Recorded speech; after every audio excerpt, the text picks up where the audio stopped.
Nous voilà au 4e jour du procès du CIEOM. Et là, l'audience, elle bascule. On entre dans un volet vraiment sensible du dossier. Les accusations de détournement de fonds publics. La journée s'annonce longue et surtout très tendue. Le premier dossier sur la table, c'est celui de la société EIC. Et tout de suite, le président du tribunal pointe quelque chose qui cloche. Un truc de fond que la Chambre régionale des comptes avait d'ailleurs déjà soulevé. En gros, ces services, c'est le syndicat lui-même qui aurait dû s'en occuper. En interne. À la barre, on a l'ancien directeur technique, M. Fardy. Il se défend avec un certain aplomb, il assure, il le martèle, les prestations, elles ont été faites. Sauf que, il y a un détail, et il est de taille, son épouse était actionnaire de cette fameuse société IEC. Alors face à ce conflit d'intérêts, il dit, je cite, « tomber des nues ». Et c'est bien là tout le problème. D'un côté, on a un directeur qui jure ses grandios que le travail a bien été réalisé, et de l'autre, un dossier d'instruction qui est vide. Absolument vide. Pas la moindre facture détaillée, pas le moindre rapport, rien. Aucune preuve matérielle. Face à ce vide, M. Fardy finit par lâcher du bout des lèvres qu'avec le recul, c'est vrai, il aurait pu faire plus attention. Et puis, c'est au tour du président du syndicat, M. Mohammadi, de venir s'expliquer. Sa défense, elle est simple. Il a signé, oui, mais en faisant confiance. C'est d'ailleurs un fait assez nouveau et plutôt notable. C'est la première fois depuis le début des audiences qu'il affiche un soutien aussi clair à son ancien subordonné. Une confiance qui ressemble quand même beaucoup à un renvoi de responsabilité. Et là, la question du président de la Cour, elle tombe, nette, tranchante. Elle est directe, elle est accusatrice. Elle met des mots sur le soupçon qui flotte dans la salle depuis le début. La réponse de M. Mohammadi, elle est tout aussi directe, mais très courte. Non, Monsieur le Président. On passe à un autre dossier. Et là, les chiffres, eh bien, ils ne sont plus du tout les mêmes. L'enjeu financier monte d'un coup, on approche le demi-million d'euros. L'audience se penche maintenant sur un marché de débroussaillage. Il a été attribué à une société qui s'appelle MPNC. Et le gérant de cette société, un certain Cheikh Ahmed, eh bien ce n'est pas n'importe qui. Il vient du même village que le président du CIM, M. Mohammadi. L'enquête a révélé une série de choses, disons, assez troublantes. On a le même homme, Cheikh Ahmed, qui est à la tête de 2 entreprises différentes. Et ce sont ces 2 entreprises qui sont choisies pour le même marché. Et le clou du spectacle, elles obtiennent toutes les 2 une note technique parfaite. 50 sur 50. Une note que les enquêteurs ont jugée complètement déconnectée de la réalité des moyens réels de ces entreprises. Alors qu'il était lui-même président de la commission d'appel d'offres, qu'est-ce qu'il répond, M. Mohammadi?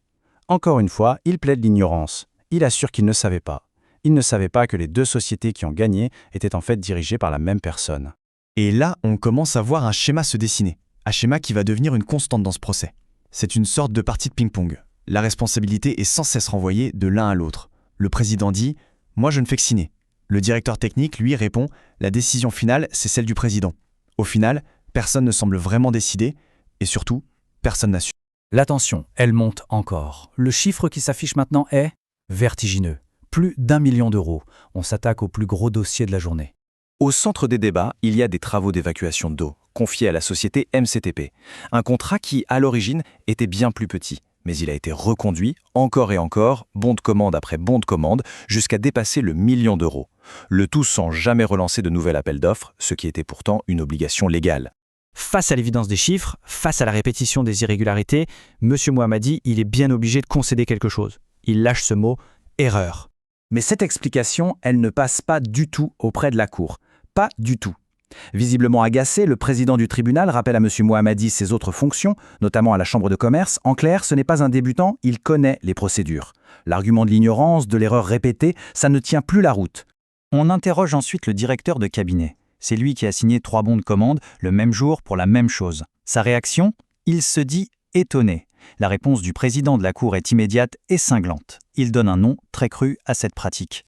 Et puis changement de perspective, un nouvel acteur entre en scène, l'ancien directeur des affaires financières, Mouslim Abdourahmane.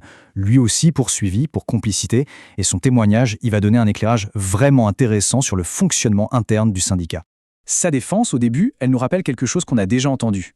Il renvoie la faute sur les autres. Il explique qu'il n'avait aucun pouvoir, aucune délégation de signature, que tout était centralisé dans les mains du directeur technique, M. Fardy, y compris la commande publique, qui, en théorie, était sous sa propre responsabilité. Mais alors, pourquoi il n'a rien dit? Et là, la réponse de l'ancien directeur financier est un aveu assez stupéfiant. Il ne parle plus de règles ou de procédures.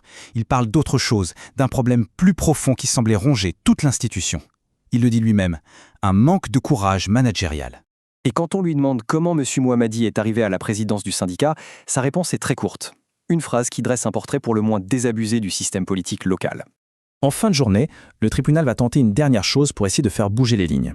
Il appelle à la barre les 4 principaux protagonistes, tous ensemble pour une confrontation directe. C'est un peu le moment clé de cette audience.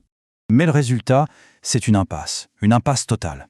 Le procureur, les avocats, ils posent des questions précises sur les dates, les montants, les signatures, mais ils se heurtent à un mur. Chacun reste sur ses positions. La responsabilité continue de passer de l'un à l'autre sans jamais s'arrêter. Bref, la confrontation n'a absolument rien donné. La journée se termine donc sur cette question. Une question immense restée sans réponse. Et c'est le mystère central qui plane toujours. Qui, au final, prenait vraiment les décisions? C'est une question qui montre à quel point il est difficile de remonter la chaîne des responsabilités. Et qui, au fond, interroge directement la confiance qu'on peut avoir dans la gestion de notre argent public.